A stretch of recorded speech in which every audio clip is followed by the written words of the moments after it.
तर पुढच्या मिनी ब्लॉगमध्ये तुमचं स्वागत आहे. इकडे छान अशी देवपूजा झाली होती आणि मस्त अशी देवपूजा असेल तर खूपच सुंदर असा दिवस जातो. देवपूजा पण मस्त अशी झाली आणि नंतर मग स्वयंपाक वगैरे बनवायला घेतला. स्वयंपाकामध्ये आज होतं ते म्हणजे पावटा आहे ना, तर त्याची अशी ग्रेव्हीमधली भाजी, कारण घरामध्ये सर्वांना खूप आवडते. फक्त मी टिफिनसाठी बनवली होती आणि नंतर मग आमच्यासाठी पोहे बनवणार होते नाश्त्याला. बदाम वगैरे सोलून घेतले. पाऊस तर थांबत नव्हता, कारण कंटिन्यू 4-5 दिवस पाऊस होता.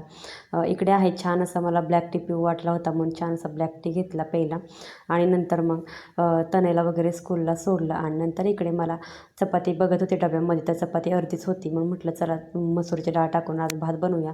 नेहमी मूग डाळ तूर डाळ टाकते, आज मसूर डाळ टाकूया. तर तर्री बघू शकता किती भारी आलेली आहे.